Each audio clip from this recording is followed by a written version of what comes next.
Hi everyone, today I'm going to be doing a little experiment looking at how weight impacts running. So for that I'm going to be using a power meter, a run power meter, a set of scales and also a weights vest.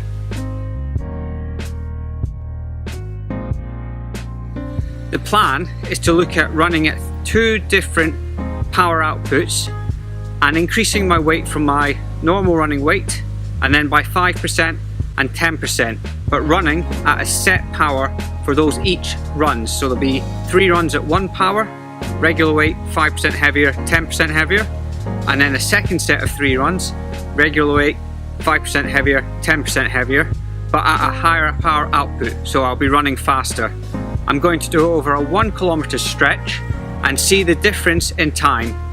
Now I know that running power meters do have their issues, but I'm going to try and keep it as consistent as I can, although I do appreciate that this isn't a scientific approach to seeing how power impacts it, but it's just a bit of experimenting to see if you were to reduce your weight, how much the power would change. I'm trying to keep as many variables the same.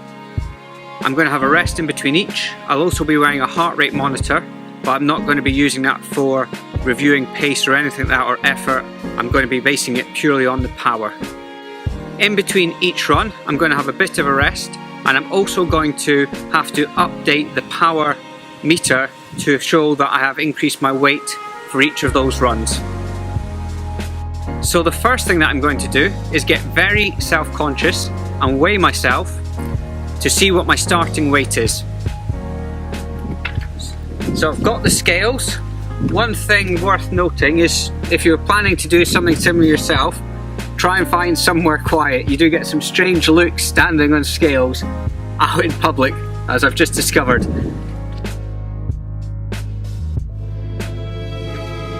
"64.6 kilograms.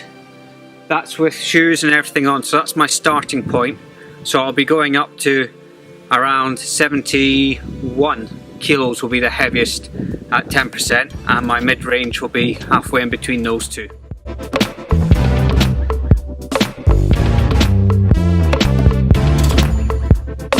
That's the first 2 runs done.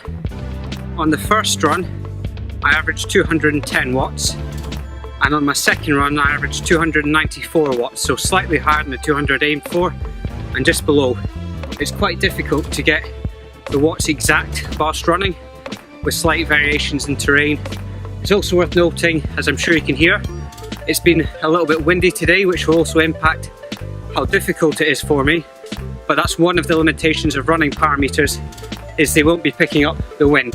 So now it's time to put on the weights vest and increase my weight by 5%, so adding on around 3 kilos.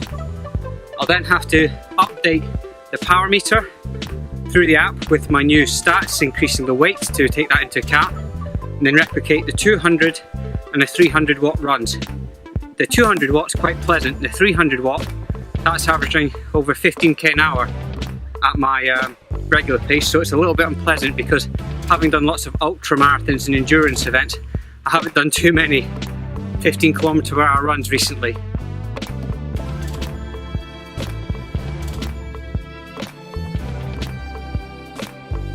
That's runs number 3 and 4 done. 5% increase in weight.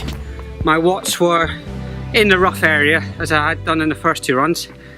I really wish I'd said to do 250 watts, because those 300 watts with a weights vest is getting hot and sweaty. So the next one is adding around 6.5 kilos on. So that'll be an extra 3 kilos on top of what I've got at the moment.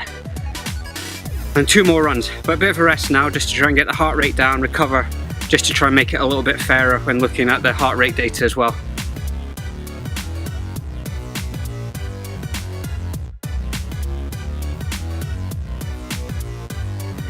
That is run number 5 and number 6 completed, and it wasn't very pleasant running with an extra 6.5 kilos on, but they're done. Managed to again get roughly in the same figures. I think my 300 watt runs were actually all within about 1 or 2 watts of one another. I found it easier to maintain that kind of wattage, maybe because I was closer to my limit, whereas at the 200 watt aim, well actually then aim for around 210, because that's what my first run was. I found it a bit more difficult, more fluctuation, probably because it was a bit slower than my usual running pace. It is worth saying that whatever these results are, that if you are looking to try and reduce your weight to get a bit faster, assuming that's what comes out of them, I haven't really looked at the times to be honest yet, is that any weight loss should be done in a very managed way, and the key thing is to make sure that you're eating properly, fueling your runs correctly, and also that you are recovering properly, because if you starve yourself to try and lose some weight, that's going to mitigate any benefits you're going to get from your training, because you won't be able to train properly. So if you are going to be doing any weight reduction, make sure that you do it in a very sensible way. I do have a link below to some of my favourite running cookbooks, which are well worth checking out. There's some really good meal plans in those, especially Rennie McGregor's one. That's got some really good sort of meal plan set out depending on what your training day's like and recipes for each of those days. Having said all of that, pretty tired now, so I'm going to go and have a Mountain Fuel Ultimate Recovery, and I'm going to go find a cafe and do some analysis. That's all the data downloaded from the power meter, and I'll put the results up here. I found it quite interesting looking through the results that there was such a difference between each level, body weight, then running at 5% heavier and 10% heavier at both 200 watts and 300 watts. As you can see from the table, there is a little bit of variance between the power output, especially at the 200 watts, but I don't think that was significantly different to have a major impact on the results. What surprised me was the fact that between the body weight and 5% there was actually a bigger difference in time than there was between the 5% and 10%, which, as I said, I thought the 10% would have had a bit more of an impact on me in terms of the body weight.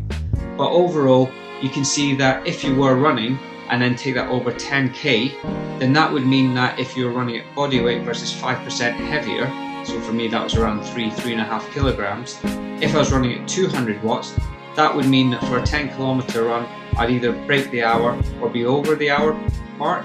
At 300 watts, that would be a sub 40 minute body weight, or it'd actually be over 40 minutes. So there is a significant difference there, I feel, when you start looking at it over the longer period. The heart rate figures surprised me as well, actually.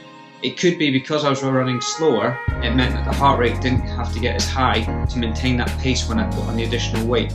The one which does stand out being slightly different was the third run at 200 watts. So that was with me carrying an extra 10% of my body weight, which kind of stands out versus the 130s for the previous two runs. And I think that may be down to not having a large enough rest period between the previous run and then embarking on that run.